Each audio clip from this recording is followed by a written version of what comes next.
All right, so here's a video for maybe the upper grades, or if you feel like you want to challenge, this is a good project for you. There's kind of a lot of steps to this one, a lot of tricks that we've used in some of the projects that we've done before. We've used a few of these tricks. So I'm going to show you how to make kind of a salt watercolor painting. So it'll look like this one when we're done. We'll come back to this one in a minute. So all you need is a piece of paper to work on. I'm choosing a piece of cardboard. I don't have any construction paper at my house right now, but a piece of like black construction paper or colored construction paper would look really cool. Poster board if you have it, something a little heavier. My normal white like copy computer paper would work okay, but you wouldn't see all this texture from the salt that I think is part of the thing that looks so cool about this. So you could do it on there, it just might not kind of be the coolest paper for it. But so I chose a piece of cardboard just because I've got plenty of cardboard laying around from Amazon deliveries and everything else. So I'm going to use that. I also printed out an image to kind of stick with that pirate theme. I was thinking something oceany. I picked a simple outline of a seahorse off of a Google image search. If you do an image search, you can look for an outline or a silhouette of something. That'll keep it simple for this project. The other thing you can do is freehand draw something yourself, the outline of something. Or you could look in a magazine and try to find the shape of something, the outline that looks really cool, and you can use a magazine photo. So one of the things that we've done in class before is to transfer this shape onto this piece of paper. We have done a carbon transfer. So one way to do a carbon transfer is, in the past we've used carbon transfer paper, like the 5th graders just finished their pet portraits, which I wish I had a chance to take photos of. Everybody wasn't quite done, but maybe if we can get back to school, I'll be able to grab those. But so we used a piece of carbon transfer paper or graphite transfer paper, and it's a piece of black paper that we were able to trace our pets on, and it transferred to the other paper. This is the same idea, but I'm using the graphite from a pencil. So all I'm going to do to start, I'll put it on a flat surface, is scribble all over the back of my image. And I'm pressing down hard because I want there to be a lot of that pencil graphite on the paper. So I don't want it to have lots of little holes, and I don't want to press down lightly like this because it won't transfer onto my cardboard when I trace it in a second. So what I'm going to do next is I'm going to take this, flip it over. I made sure, I don't know if you can see, but I made sure that when I scribbled on the back, I made sure that I got my whole image on the front kind of covered. So I'm going to lay this down, and now I'm going to trace the outline of my whole seahorse.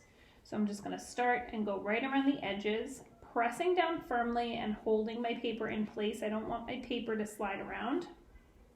If my paper slides around, then my little transfer won't work. It'll be in different places. So I'm just kind of going around. If there are some shapes that are really kind of complicated, you can kind of simplify them. Like I'm going to kind of simplify these scales on the back of the seahorse here. And just go around quickly. And I will leave the eye and this kind of little shape down the belly. So if I did it right, yep, you can see it. The graphite pressed off of the paper and onto the cardboard. So it's kind of hard to see, but I can see it well enough when I'm looking at it. So my next step is to prepare the salt so I can paint the salt. So what I'm going to do is I'm going to start with, I have some glue here. I watered it down just the tiniest bit. I actually don't have glue at home, but I did have wood glue, so I just used some wood glue. Any kind of water-based glue would be fine. Don't use super glue. Don't use hot glue, stuff like that. That won't work. Just some kind of glue that is has a water base to it. You can add a little bit of water to it and mix it up. I have it with a paintbrush here. If you don't have a paintbrush, you could use a Q-tip to do this.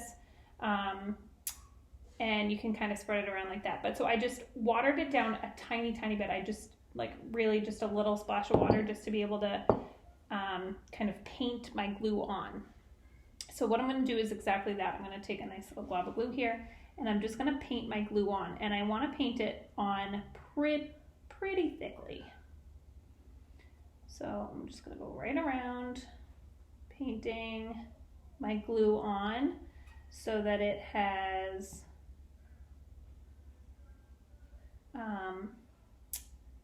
like a nice thick coat of glue, because I'm going to sprinkle some salt on here in a second. And when you go to your edges of your pencil lines that you kind of transferred, just go up to them really carefully, trying not to go over your edges, because the edges of your glue are going to be the edges of your salt. So this is kind of like drawing with the paintbrush with the glue, trying to make sure that you are going as carefully as you can at the edges. And of course, if you go over anywhere, nobody's going to notice that you made it a little bit different than the drawing that you transferred. So I'm going to go around carefully, try to get in all these little spots. So as you can see, when you're choosing your drawing that you want to do this with, or your inspiration for this, try not to choose something that's very complicated, because you're going to end up, the glue kind of runs together. It's going to end up being hard to do tiny little details. So keep it with something that's a little bit less complicated. And if you realize at first that what you chose is too complicated, try it, see what happens. The worst that happens is that it doesn't come out great, and you can try something else, try it differently, try a different drawing next time, try to make it a little bit simpler, and that's how artists work. Make mistakes, let them happen, fix them later. All right, so I'm just about done here, just this little nose of my seahorse here. So all I'm gonna do now is go back and just make sure every little bit of this has lots of glue on it, trying to work kind of fast so I don't, so my glue doesn't dry up while I'm finishing here. Okay, so that's done. Next thing I want to do is take my salt, and I have just kosher salt here. You could use regular table salt too. Any kind of salt works. And you're just gonna kind of put this on nice and heavily. Don't touch it, because you don't want to smudge your glue that you just carefully placed onto your cardboard here. So I'm just gonna kind of cover them up. If you want to, a good way to kind of keep the mess is if you use a cookie sheet to put, when you're working, just keep everything on the cookie sheet, and then you don't end up with a mess of salt all over your table like I have. So I'm going to let that dry. I didn't get this nose very good. I'm going to let that dry. And as soon as this is dry, you can take it over to the trash or to the sink or whatever and just shake all the extra salt off. And what you'll end up with is, make some room here. This is a giant piece of cardboard. What you'll end up with is a kind of a salt design that looks like this, and then we're going to paint it in.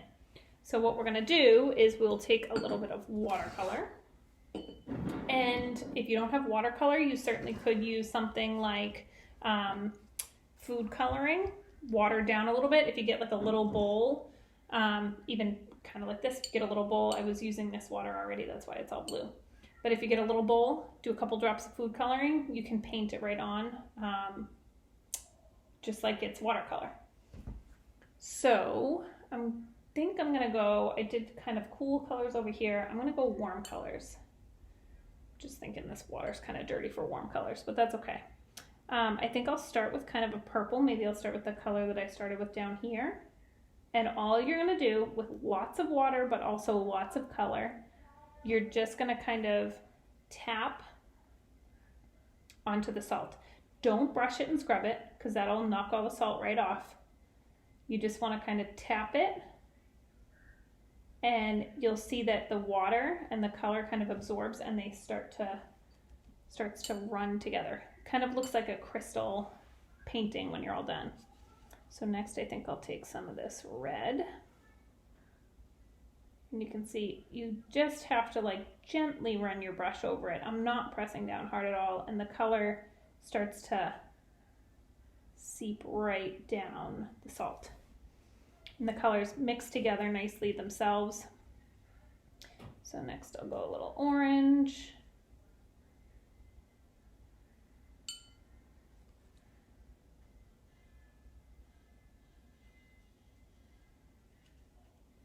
And it's always a good idea to think about your color wheel when you're choosing colors that are going to go next to each other, because if you chose